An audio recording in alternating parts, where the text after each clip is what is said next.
Coverage of Gamescom was brought to you by Crazy Games. More on them later. The indiepocalypse is upon us, Thomas. Hide your kids, hide your wife, and hide your indie games, because they will never be successful. That is at least the sentiment that has been going around. I've been hearing this since I started game development 2 years ago already, where it's like, hey, don't bother with game development. If you're starting out now, when there are so many games already struggling with established studios, don't do it. It's a big mistake. And we were here, and there were a lot of publishers here as well, also at DevCom, and I just want to know, hey, is this true? So we talked to a bunch of developers, and we talked to a bunch of publishers, like, hey, how has the experience been for you? Because basically everyone who is here at Gamescom, they have a publisher. No one here is self-published, basically. Yeah, or they are just very stupid. Yeah, but mainly they have publishers. So we had the option to talk to them and be like, hey guys, give it to us straight. Is the apocalypse upon us, yes or no? Yeah, I think it's a big, there's already a big contrast between publishers and game developers, the way they look at it, because of course publishers are on the luxury side right now, where there are so many people trying to get funding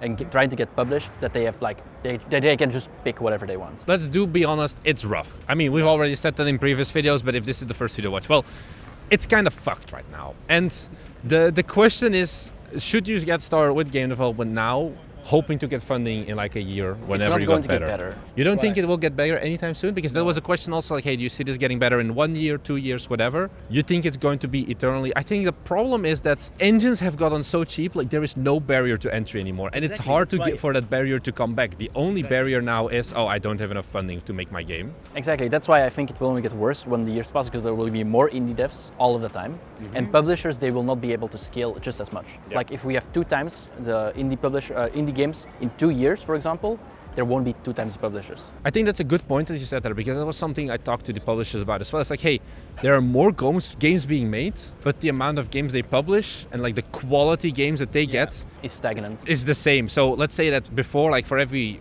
10 pitches they got, there was 1 good game. There's now just 1 good game every 20 pitches, so to say. I'm just making up numbers, but that's the idea. It's not like there's more money to go around for funding more games as well. They don't just rise as quickly. If you put it in graphs, this is the publishing part, this is the game dev part.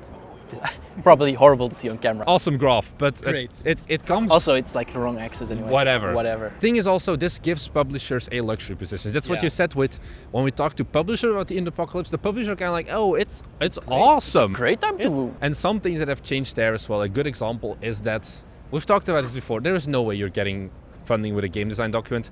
Everyone is like, hey, you need to at least have a polished vertical slice. Yeah, vertical slice or some way of proof. For example, if you already have even a prototype, but that prototype somehow got 30,000 wishlists. And also you need to be able to get something playable for the publisher, basically. Every publisher will ask for a demo, a playable, a vertical slice even. They want good stuff, basically. They basically say, oh, okay, your pitch looks nice. Can you send me the demo? Yeah. And if you say no, they're probably it's the end. Well, okay. That's the end. Yeah, too bad. Why are we talking? Because even if you don't have a demo, because they're the 19 others will. The 19 other games will have a demo. The bar, that's something else that we talked about. Hey, you have to wait longer now, basically, until your game, or develop longer until you have a game that you can actually go and pitch even. Yeah. It's not you can mash out a prototype in a week and then, head to Gamescom with your pitch deck and already ask for money, because you do not have the proof, you do not have any backup, basically, you do not have any builds, nothing playable yet. You need to have an idea of the visual style as well. Some people are hey, visuals do matter. Some people are hey, no, the publishers can see through those visuals. Yeah, At the end of the day, what kind of game you're pitching as well. If you're pitching a strategy game, it's maybe less important. 4X. But still, then it's the same problem of, hey, if you don't have good graphics, most likely some other developer will, and then it's just an easier choice for the publisher to go with that other one. True. What this just makes is you have to be a quote-unquote sure bet for them, because otherwise it's really hard. You cannot go there and asking for I want $20 million for my ID. That's never going to work. Yeah. But you need proof that you can do it. Ideally, you want to be either cheap or expensive is something we learned. Yeah. Either be on the low end or just be hey, I need 2 million. For example, a Paradox. Yeah. The games they do, the 4X games, and I think also Hooded Horse even. I talked to some people in the publishing industry, they don't get up for less than 2 to 5 million, basically. It's the average budget, but that is probably not for a small indie like you the case, and it's that middle ground of the 500K to $1 million. Those are getting hit the hardest. If you can go for I think the sub 200K, maybe even sub 100K, because that's something we've learned now as well. If you're asking for less than 100K, there are still publishers for that. Up 50, start at 50K, Less than that, it's getting harder. But you basically want a small publisher. Then it really has to fit with what game you're making. If you're a big scope, you should ask a lot of money. Yeah. But the problem is you cannot make a medium-sized game like a single A or a double A. If you ever want to go for that, or like triple indie. Yeah, triple indie basically. Like that's almost never going to get funded. I feel like unless you are like you have a lot of evidence and for example, if we release Unicycle Pizza Time next week, wishlist by the way, and it's a massive success, and we go with wheelchair Pizza Time next year to Gamescom, and we said like, oh yeah, by the way, Unicycle Pizza Time sold for like 1 million copies. You'd be like, here's the deal, because we know what we're talking about. But you probably don't have that. We don't have that either. We don't have it either. One thing also, because you are like, hey, we need to get to that vertical slice, and we got this comment a lot on the previous videos we made about publishers. Like, hey, why do I need a publisher? Well, you need money, and I think that is the big problem. You need to be able to find a way now where the publisher is coming in much later only into the equation. Where you need to survive more on your own. You need to survive more on your own, and you need to make the demo all on your own, basically assuming no funding. Whereas before, more like you could go early in the development process, and you didn't need to like invest your own money to get to that playable build. So that is a problem now, definitely. That like, where do you find money? Things like government grants are helping there as well. So we're basically evolving back to real indies, where we are indies that are self-published, doing everything on their own, because so many people will not get a publisher. But then the question that also, once again, we got a lot of comments was like, hey, but if you can already get the funding for making that vertical slice, why do you need that publisher? Aren't they just taking your money then? A lot of people cannot get that funding already. Yeah, that's true. But let's say you do have. Does the publisher then still have value? Or I think the publisher will always have value, because we suck at marketing, you probably suck at marketing too. Yeah. And it's as simple as that. We learned that, hey, what do? They do marketing for you. Who would have thought? They do localization for you, whatever. They also just help you with the things like production. They help you with deadlines, QA. We always say that as an indie you have to wear a lot of hats. There's a limit to how many hats you can actually wear. Like you can wear the QA hat, the development hat, the publishing hat, the marketing hat, the QA hat, whatever you want, but there's a limit at what you can do on your own. And they just take the hats from you, so you can focus on what you're good at, development, for example. Yeah, like you probably don't want to be an established marketer at the end of the day. I have 2 more things I want to talk about. First off, because we're like, hey, for those smaller budgets, there are smaller publishers. There are lists you can find online. I know Gamealytic has them. Impress.games has a publisher list as well. And there, it's a giant list of publishers, basically, and they sort them by size, basically. Because you don't need to go to a Paradox. You are probably, if you're like looking for 50K, there are certain it's not micro publishers, like smaller scale publishers that you can find there as well. I think that is one good resource I want to give you there. And then one second thing that I want to talk about as well, that we talked about with publishers, and I think it was on DevCom that I learned about, is Kickstarter. Even though the name says Kickstarter and you make it think like, oh yeah, this is to get that first funding until I get to that vertical slice, is actually a trap for publishers.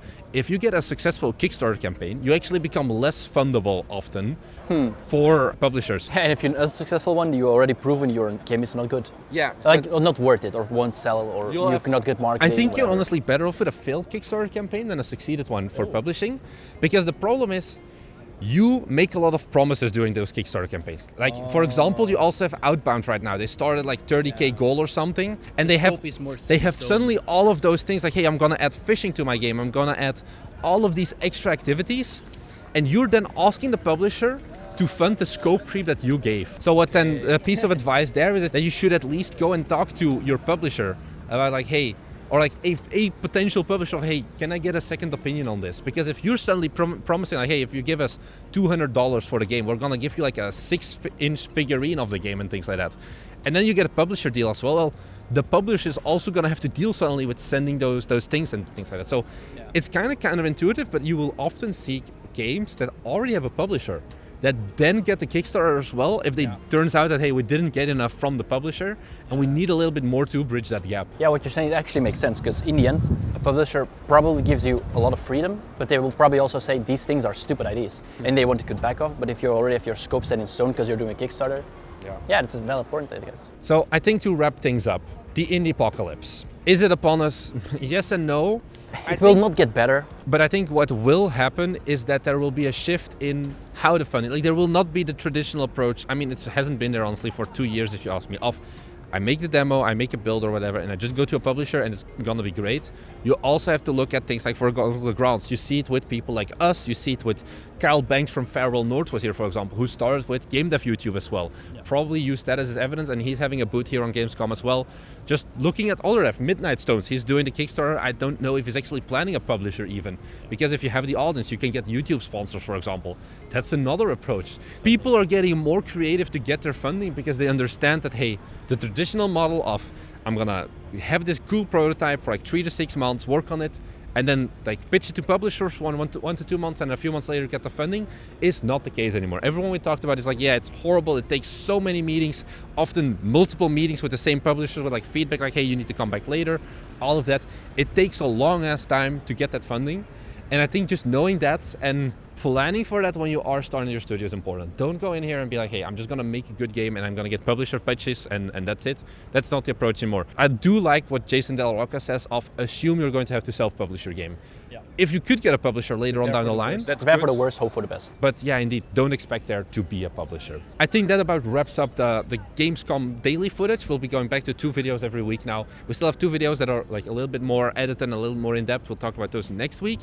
Apart from that, we'll be making a little bit more publishing content once again over on our Patreon, and also just general, hey, if you want to see what are some other alternative revenue streams, for example, I talk more about that on Patreon. Patreon is the place to be if you're like not just getting started with game dev, but you're actually, hey, I want to run a studio, I want to do all of that. I'm going to give you more pitches because, hey, these events, they cost money at the end of the day, and Patreon is a really good source, I think, for extra information. And you might think, why not put it on YouTube? Well, basically, like only a small subset of the people watching it are actually interested in going that far. Our publishing videos perform pretty bad as well, and it's like, hey, honestly, at the end of the day, guys, we cannot go in depth enough on YouTube and get enough like views and likes, whatever you want to call it. We need to please the algorithm in the end. Also, we need food, and honestly, don't call us shit devs, but everyone is really happy with the Patreon. So if you want to try it out, honestly, if you go on Patreon and you're like, hey, after a month, you're like, no, this is garbage, just send me a DM and you'll even get a refund. I guarantee you that. So don't hesitate with that. Just go and like look at our Patreon if you're interested in this. Otherwise, there's still a lot of good content on our YouTube channel as well. So